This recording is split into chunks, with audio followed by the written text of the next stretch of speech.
년 만에 드라마로 복귀한 배우 이병헌, 그리고 태양의 후예를 집필한 스타 작가 김은숙.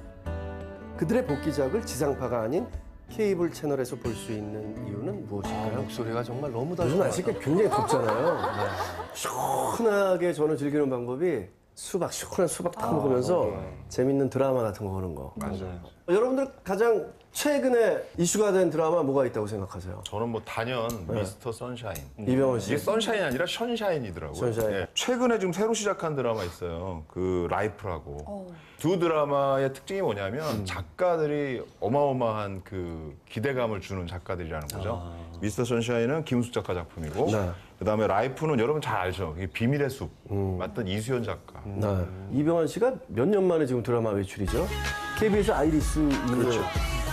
야, 관심을 가질 수밖에 없는 것 같아요. 그리고 김태리 씨는 사실 지금 신인이라고도 볼 수 있거든요. 어떤 면에서. 거대 신인이죠. 옛날에 전도연 씨 같은 느낌도 좀 들고. 옛날 장군의 아들에 저 같아요, 하얀 씨. 그 거대 신인.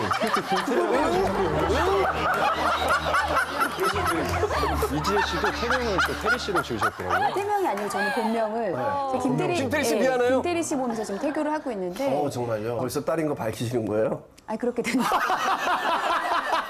당신 때문에 그런 거. 왜 이렇게 신나신다면서 다 밝히는 거예요? 아니, 저희 프로가 뭘 해줄 게 있다고 아무것도 얘기했어요.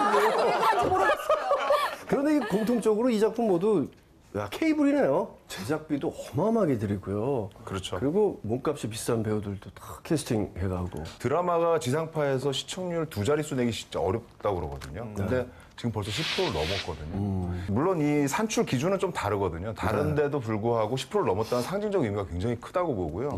지상파하고 비상파의 구조적인 부분들이 이제 좀 많이 뒤집어진 상황이라고 볼 수 있어요. 저희가 많이 요즘에 사용하는 게 화제성 순위라는 걸 사용해요. 1위부터 4위까지가 지금 케이블. 전부 다 케이블이에요. 그리고 5위에 KBS 너도 인간이니? 작품 너도 인간이니가 유일하게 5위권 안에 하나 작품밖에 없거든요. 예전에 케이블 시청률 몇 년 전만 해도 뭐 1%만 넘으면 성공이다. 그 뒤에는 뭐 2%만 넘어야 된다. 근데 10%라는 거는 사실상 어마어마하게 높은 어마어마한 수치라고만 수치가 표현을 할 수 있는 거죠. 케이블 채널의 약진이 돋보이는 이 상황. 케이블 드라마 성공 배경은 무엇이죠? 그 시작점을 우리가 좀 볼 필요가 있는데요. 2012년도에 방영됐던 응답하라 시리즈의 첫 작품이죠. 응답하라 1997. 그다음에 2014년도에 나온 미생이라는 작품. 기존의 제작 방식, 지상파들이 만들던 제작 방식 자체를 다 깨버리면서 신원호 PD가 이걸로 이제 스타 감독이 됐는데 요즘 이제 드라마 방식이 예전하고 달라져서 협업 방식으로 많이 하거든요. 근데 사실 협업이 쉽지가 않아요. 근데 이게 사실은 체계만 잡히면 미국의 미드가 만드는 방식이랑 거의 비슷해요. 거기는 수평적인 직능제로 바뀌어 있거든요. 그래서 그런 방식으로 시도를 했는데 성공한 거예요.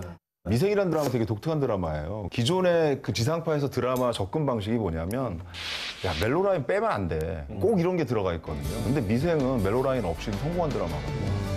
그래서 이 두 작품을 기점으로 해서 케이블 드라마들이 굉장히 괜찮네. 이런 생각들이 이제 부담감, 장벽 같은 것들이 많이 없어진 거죠. 소재에 대한 것도 있는데 저는 편성이라고 생각을 하거든요. 편성이라는 게 아무래도 지상파가 몸집이 크다 보니까 묶여있는 경우가 많아요. 드라마의 경우에도 제방, 3방, 4방, 5방, 6방, 7방, 23방, 97방까지 간단 말이에요. 그런 것뿐만 아니라 무슨 데이를 정해요. 그러니까 미생 데이를 정해요. 모든 하루 종일 미생만 트는 거예요. 그러니까 이게 지상파에는 사실 불가능하잖아요. 틀면 제방하고 그러니까 보게 되다가 다음에 안 보다 보면 보면 이상. 연결돼요.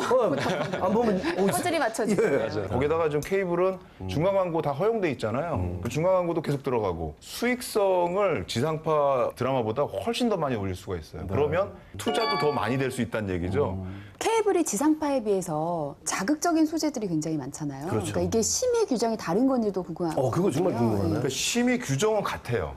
이게 뭐 다른 게 아니라 똑같아요. 왜 근데 좀 자유로워 보이죠? 케이블은? 그게 왜 그러냐면 네. 지상파는 보편적 시청자를 대상으로 한다라는 게 전제돼 있기 때문에 똑같은 장면이 나와도 이거는 너무 모든 사람들한테 다 노출될 것이다라는 그런 것 때문에 좀 더 민감하게 받아들이는 게 있고요. 근데 아마 시청자분들이 정말 많이 궁금해하실 것 같은 게 사실 미스터 션샤인 같은 경우는 뭐 400억 정도 투자가 됐다고 하는데 웬만한 영화보다 더 많이 투자가 된 거죠. 400억이라는 그 어마어마한 돈을 그럼 제작사는 어떻게 끌어오는 건가요? 구조가. 어떻게 끌어오는 본전 뽑고 어떻게 끌어오죠?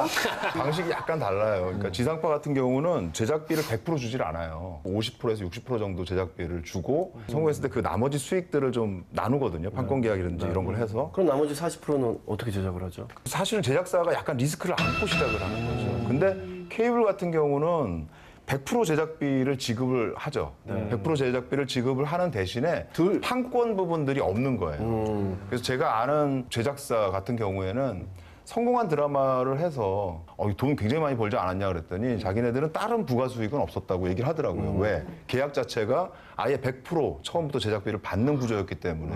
이걸 이제 두 양면으로 나눠보면 이런 거죠.